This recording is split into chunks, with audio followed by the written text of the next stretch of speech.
Farmers Across Borders started in 2014 in Esperance, WA. Now, two WA farmers, Sam Starcevich and Anne Bell, decided to help drought-affected farmers in New South Wales, working with local growers and the Burrumbuttock hay runners.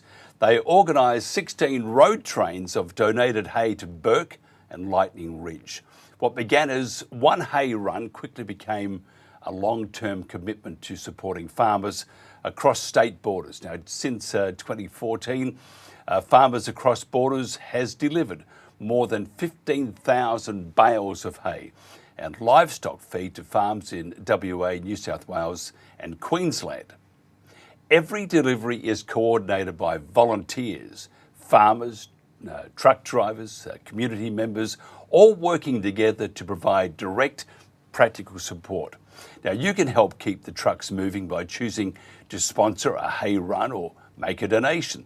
Their goal is simple: keep farmers on the land, keep food on Australian tables, and make sure rural communities know they're not alone. Right now, Farmers Across Borders have plenty of hay for WA farmers who are in desperate need. They need support to assist with transport costs to get the hay to farmers. The amount needed is not a large amount, given that the critical importance of the job is it's going to keep some of these farmers, if not all of them, alive and with a lot of hope. And to have a community support them psychologically, it just means a hell of a lot. Sam, thanks for joining us. Thanks for having me, Mike. Tell me about your organisation, just from the word of the president and co-founder. Tell me about how it works and some of the headaches that you've come across. How it works is, like you said, we're all volunteers. Anne and I founded it in 2014-13 after going through drought ourselves, and we wanted to help out, and so we did, and then we've just continued to grow since then. So we soon realised that when you're in drought, hay is in short supply. So what we actually do is we bale barley straw at harvest time, and we have a large shed that has been donated to us by CBH, which is our cooperative bulk handling over here, which we fill every year. And then if we need to, we can deliver during the times that we need to, whether it be drought or fire or flood or whatever's going on. As you said, we've been all over Australia. The last few years, we have basically been just trying to help WA when we can. We did a large one last year in July where we took nearly 90 road trains across to South Australia, but that was of hay that was purchased with another charity. But yeah, what we do is we're just trying to get up into the Gascoyne, Murchison regions at the moment, which are suffering extremely. This is just a brilliant community effort for farmers in need throughout WA. Not so forthcoming with the dollars just to help out is your state government. Tell us about that.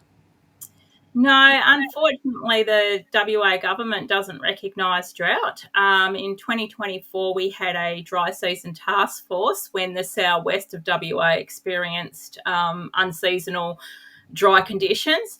However, the rest of us in the wheat belt and grain growing areas, and particularly the pastoralists, are largely ignored. We're referred to go to government funding, which is really hard to get, and we just can't get. We're not asking for the world. We're asking for a subsidised freight fuel rate, and our drivers don't even do it at commercial rates. They basically just get their fuel covered.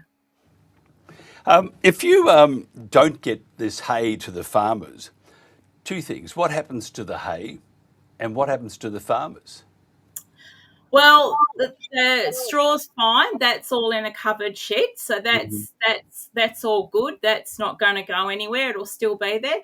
As for the pastoralists and farmers, well, how long can you hang on? They've been doing it tough for a couple of years up there now, and it's just it's a really difficult, sad situation. These guys, they're not asking for help. We've offered. but they are just so grateful. It must be heartbreaking for you just to have this happening. If the state government doesn't help, what do you actually need? Um, well, the state government won't help. What we need is, yeah, we're trying to raise funds for fuel. And, you know, the pastoralists are chipping in. I just had one on the phone about an hour ago, trying to organise to auction some cattle at the next sale, or in a couple of weeks at a sale at Muche, and getting other pastoralists to try and donate some cattle just so we can raise some funds. So Mm. the community, you know, is just unbelievable. We do have so many people support us, but the distances we're travelling are massive. You know, it's anywhere between 1,400 kilometres up to last week. We did 1,900 kilometres, and that's a one-way direction, is Mm. 1,900 kilometres to get to one of the northern stations. So and that was before the price hike in the fuel. So that was around the $9,000, $8,500 mark for that truckload to get up there. Mm. Now, you know, you can easily add a couple of more thousand to that just to get Mm. just for fuel. Yeah, things are pretty tough on the land, and I can understand to raise that money, or it can be quite problematic. Um, Government has it, and that is truly it's a nothing burger, as they would say, for the government. How do we? What about your local members? What are they doing? Do they recognise the importance of this, or are they saying none of our concern? No, the opposition have been really supportive, especially the Nationals. Shane Love, the Nationals leader, he's actually up from that region, so they're very supportive, and are asking the state government, why aren't they? The response we've had is, you know, oh, good job, keep going, and if they need feed, they can buy it from closer by, but you need to have the funds to be able to do that. And a lot of them, you know, it's we've got the feed for free. We can give them feed. These cattle are in poor condition. They don't want high protein. I mean, they love the oat and hay, but for a lot of them, the barley straw is keeping them alive, which is what we need to do. If someone wanted to help, how do they do that? Besides going to your website, how do they how can they help or get in contact with you? Because, I mean, first of all, it's going to keep farmers in business. It's going to help the families psychologically. It's going to do a hell of a lot of good. How do we get to help? I mean, 100,000. I mean, it's to one person. That is a large chunk. But if you're looking at large organisations, or collectively, having everybody dip in 10, 20, $30, you can get to that fairly quickly. So how do we help? Yeah, well, definitely, like you said, we are a registered charity, so we do take donations that are fully tax deductible. We do have a prospectus on our website as well, if there is any businesses, which is what we'd love, is some corporate sponsorship. There's a lot of big guys out there, and like you say, we're not asking for millions. We just need to get this feed up there to those regions. And I'm always available on the phone. All our contact information is available on the website. I'm happy to chat to anyone who may be interested. Now, I'm also intrigued with, you're at Seven Gums. Tell me Yes. about that place. I mean, I've never. It's like I've first thought maybe you're on the coast, which you probably are, but maybe you're not. Is it just someone having a lend of somebody and calling it Seven Gums?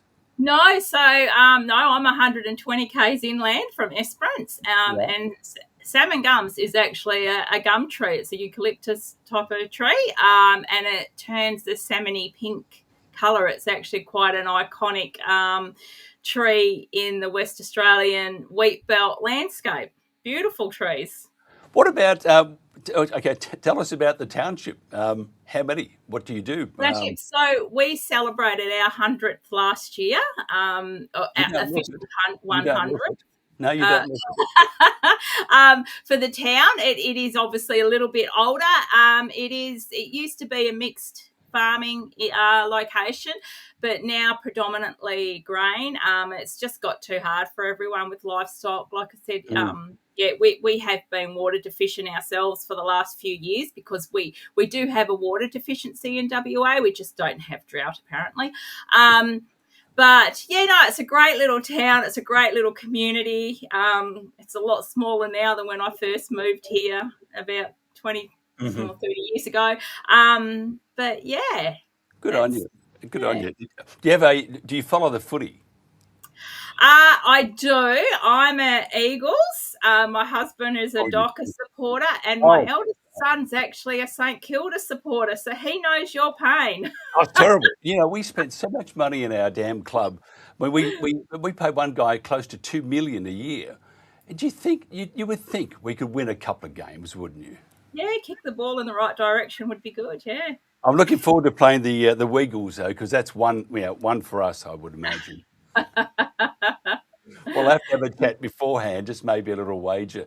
Sam Starcevich, it's a pleasure. Co-founder of Farmers Across Borders.